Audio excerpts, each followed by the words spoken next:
What is up, everyone? Welcome back to a brand new video on my channel, and today we're going to talk about the Nintendo Direct that just finished airing yesterday. It's finally over. The storm that approached us now finally passed us, and we will finally get into the Nintendo Direct, post-Nintendo Direct discussion, the aftermath, what we have seen, what our expectations were, and what we actually got. Though my predictions video has already been uploaded. I mean, if you want to make a comparison, you can go and check that out, and if you want to see what of these predictions came true, you can also watch this video right beside if you want to. So, Nintendo Direct, September 2025. Before we start, make sure to like, share, and subscribe, and turn on the notification bell to stay up to date with more Mario and Luigi related content and Nintendo related content as well. So, without further ado, let's get going. So, the first announcement we've got was for Mario's 40th anniversary. As we all know, Mario turns 40 this month, or to be accurate, on September 13th, 2025. And yeah, Nintendo had some announcements for the anniversary, and let's just go over these, and then at the end of the conclusion, or at the end of the video, I will make my own conclusion and my own form my own opinion of what we have gotten. So the first announcement for Mario's 40th anniversary was the Nintendo Museum. For this museum, they actually want to put out some concept arts and arts, or drawings in general, or concept arts that they made for the Super Mario Bros. Game, the very first game that started the whole Mario greatness. And I think that's a cool idea. They even talked about some kind of marathon in Kyoto, where you get some number and you can go and run just like Mario does. It's interesting because starting off with an announcement that isn't a game is always a bit, but it's Mario, so they are an exception, I guess. Same with Pokemon, actually. I think the Nintendo Museum announcement, the whole portion there, plus with the marathon, I think that was a very neat idea. It was cool. It was cool. I think that was a decent start for the Direct.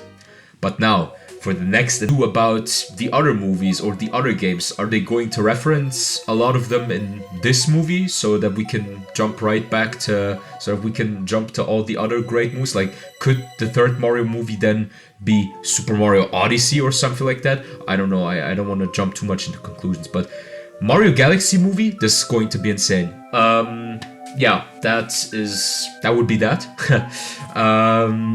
So the next announcement that they made was the Super Mario Galaxy 1 and 2 ports. So Super Mario Galaxy 1 and 2 are actually getting ported to the Switch.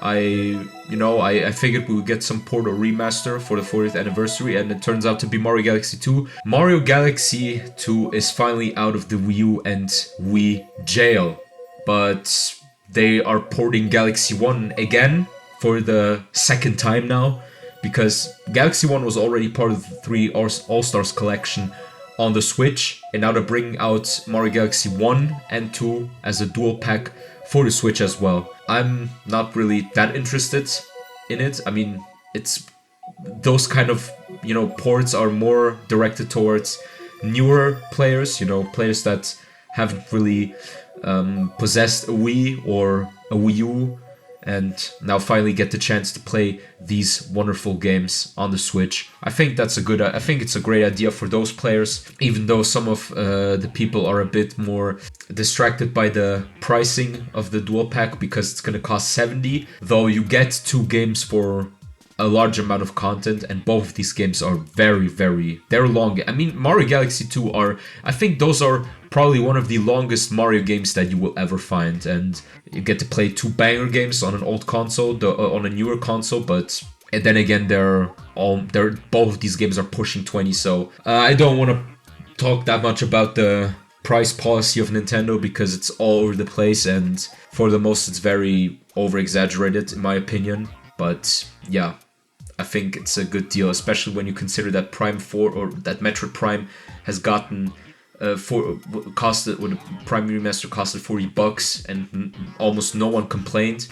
But here it's, well, $70 for both games, and if you buy them separately, you have to pay $10 more, so $40 per game.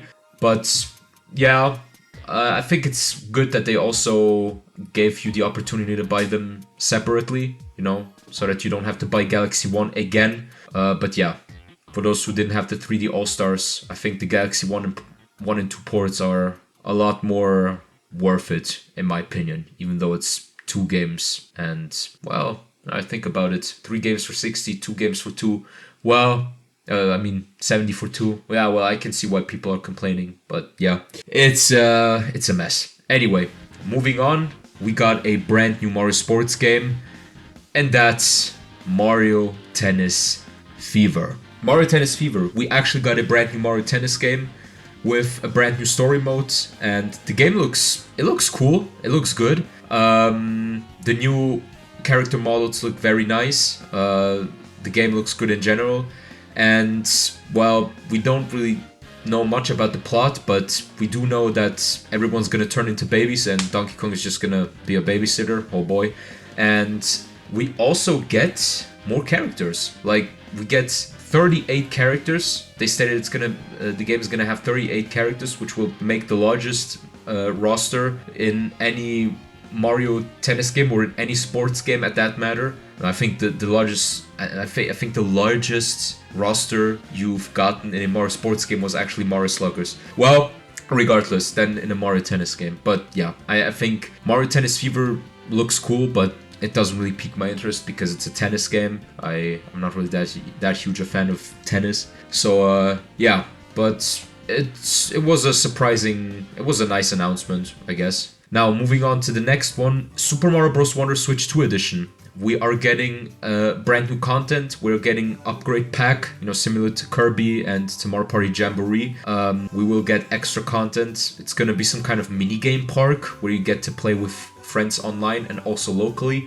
And it might be that the Balial Park will also have an impact, or will also play a role in the main game, because at the end of the trailer, we've seen how Mario collected one of these bell flowers, or bell seeds, I don't know, and they seem to be part of the main game. So I do wonder, will we only get the park, or will we also get more content in the main game? That would be, of course, awesome. And the DLC will also, or the extra content the upgrade pack will also be sold separately, probably for $20 again. Yeah, well, we gotta wait and see anyway. So yeah, that would be that. And now for another announcement they made, what I've forgotten to mention. When they announced the Mario Galaxy 1 and 2 ports, they also announced some new amiibos. Mario and Rosalina. Not gonna lie, I'm not really a huge fan of amiibos, not that much anymore, but these kinda look tempting, especially Rosalina. But yeah, I don't wanna go too much into detail with that. But yeah, they look great. They look great, but they're probably gonna cost a lot, and yeah, I don't know if I'm gonna buy them. I will think about it though. But they look cool, and we'll probably also unlock some more stuff. I mean, Mario Galaxy 2 is even gonna get an Switch, is even gonna get more extra content in Rosalina's storybook. You know, the storybook where Rosalina's backstory will be told, and they will add some more content. They also announced some other shenanigans, like the Wonder Flower and the storybook of Rosalina, that you can put in your living or in your room, you know, as a cosmetic, or as a brand new decoration, kinda. Yeah, but the physical storybook that you get to buy will not have the new content that will be added in the storybook inside the game, which is kind of weird. I don't know why, but yeah, it's Nintendo. What do you expect? But now, let's get to the final announcement of the Mario 40th anniversary, because that was a whole section, and the final announcement was a brand new Yoshi game. We are actually getting a brand new Yoshi game. Yoshi and the Mysterious Book. Yeah, it looks interesting. The art style looks very interesting.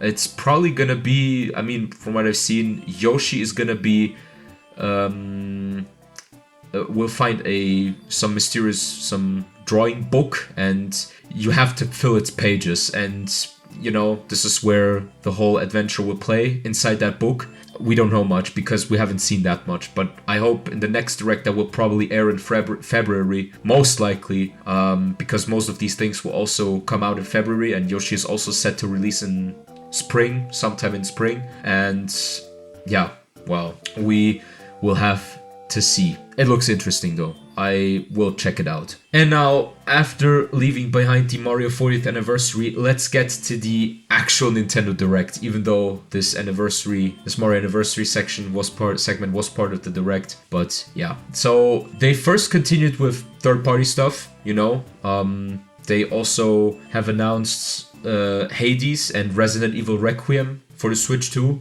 Hades 2. Yeah, Hades 2, the sequel to Hades. Who would have thought? But it's apparently very popular. The first game was apparently very good. Resident Evil Requiem, the newest Resident Evil game, will also get a Switch 2 release. And yeah, it's also gonna be... it was also announced with a bundle of Resident Evil 7 Biohazard and Resident Evil 8 Village. We also got some Danganronpa news. So yeah, we got some third-party stuff going on. Some good announcements. The third-party support of Nintendo is very strong, especially since the Switch era. Yeah, I think it's gonna be interesting. The next announcement that we've gotten was Hyrule Warriors Age of Imprisonment. Yeah, Hyrule Warriors Age of Imprisonment. It got a release date, finally, November 6th.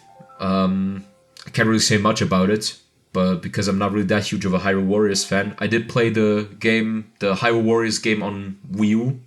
It was cool. Only played a few levels, but kind of lost interest. It's not my thing. But yeah, for the fans, definitely great. Hyrule Warriors Age of Imprisonment, November 6th. Mark that date in your calendar. And speaking of November, we also got Kirby Air Riders releasing in November 20th.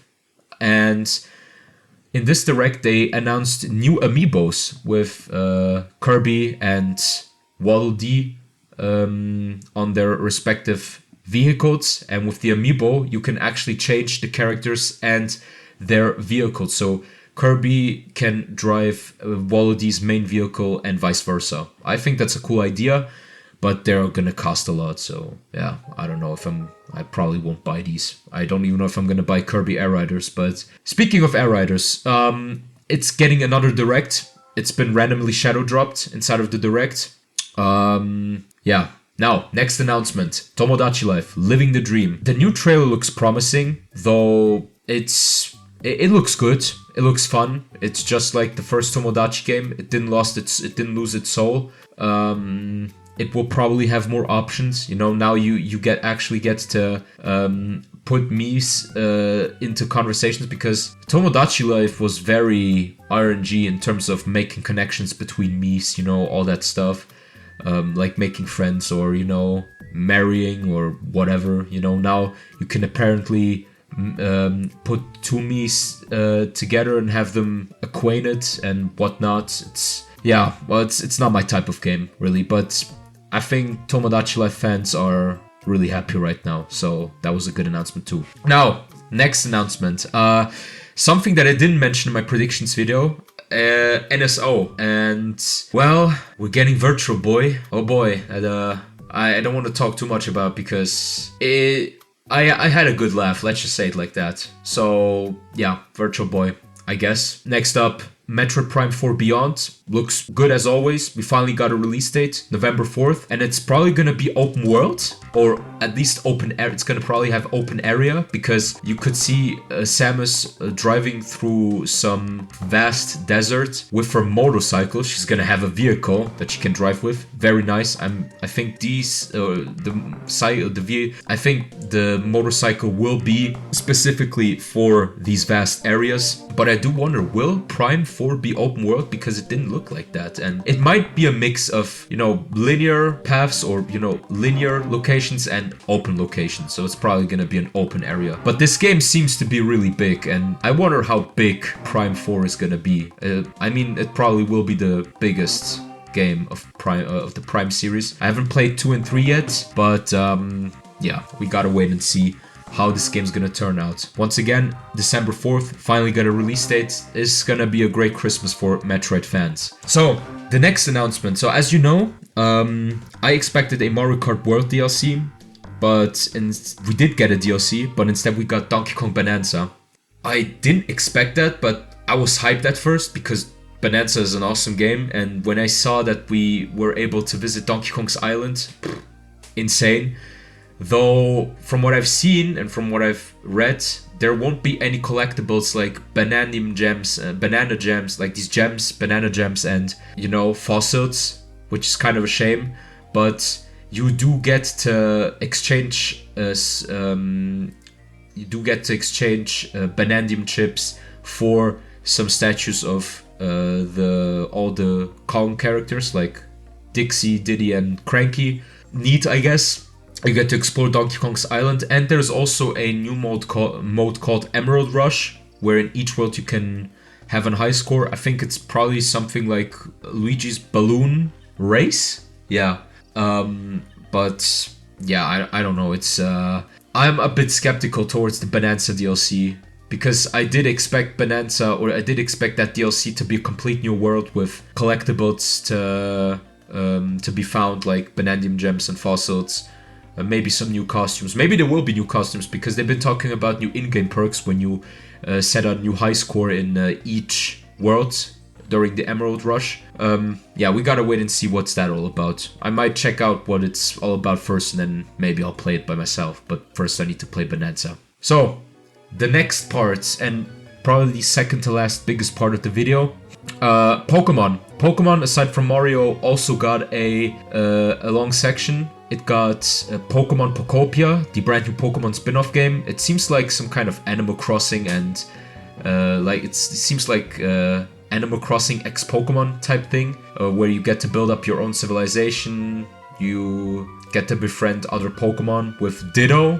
Yeah, you play as Ditto, and he has to build up a Pokemon civilization. It looks neat, but again, it's not really my type of game, but I guess it could be interesting. You know, it could be like your go-to chill game when you just want to chill out, you want to play a game. I think Pokopia could be that game. So, yeah, or it will most likely be that game. But now, let's get to the bigger fish, the biggest fish actually, of the Pokemon section of the announcement. That would be Pokemon ZA. New Mega Evolutions of Chestnut, Greninja, and Delphox. All 3 Kalos starters. Kalos starters will have a new Mega form. They all look great, especially Greninja. Greninja is just aura farming on his blue water shuriken, upside down. But yeah, if I were to buy Pokemon Legends CA, I would definitely try and get my hands on Greninja and its Mega Stone. And yeah, not only that, we also got Pokemon Legends ZA Mega Evolutions DLC Pass. Yeah, Mega Evolutions DLC Pass. It's gonna be, we are going to get DLC for Pokemon Legends ZA. It's been leaked for a while now, or rumored for a while now that ZA will get DLC, or leaked at that point, and it became true. And with that, they actually teasered 2 new Mega Evolutions, or 1 new Mega Evolution, but with 2 versions, and that's Mega Raichu X and Mega Raichu Y. Similar to Mewtwo, Raichu will also get 2 Mega Form versions. I wonder if you can get both, or if you can only get one of them, or I don't know how it's gonna be, but it's gonna play a huge role in, or those are gonna be new Mega Evolutions added with the DLC pass, and Hoopa seems to play a huge role in the Legends CA DLC pass. So let's see what's that gonna be about. And yeah, that would be pretty much it for Pokemon. Not gonna lie, I think they cooked, but yeah, we'll get to that soon. brand new Fire Emblem game. That was the closer of the Direct. I can't really say much about Fire Emblem, except for that I also predicted the new Fire Emblem game, and it actually came true, though it was the complete opposite of what I thought. I thought they would open up with Fire Emblem, but they opened up with Mario and ended it with Fire Emblem. Fire Emblem being the closer of a Direct is a huge deal. Nintendo usually closes off with a game that's actually big, and they did it with Fire Emblem this time. I mean, yeah, I think, I don't know. I don't really care about Fire Emblem personally, but for the fans, definitely, it was definitely a great announcement. So, but yeah, well, that would be it for this video. The Direct, honestly, the Direct overall, it was good. It was a perfect 7 out of 10 Direct. It was good, but it was nothing overly too crazy. The highlights that, for me personally, were Mario movie trailer, Yoshi and the Mysterious Book, Metroid Prime 4 Beyond, Pokemon, and the Bananza DLC. But I'm kind of on the fence of the last one. But we'll have to see what it's about, the DLC, or how it's gonna look like. But yeah, that was my discussion round, or my impression, or what we've gotten, a roundup of what we've gotten in the Direct. I hope you guys enjoyed it, and yeah, I'll see you guys in the next video, whenever that's gonna be. I hope not too long. Don't forget to like, share, and subscribe. Turn on the notification bell, and I'll see you guys in the future. Bye.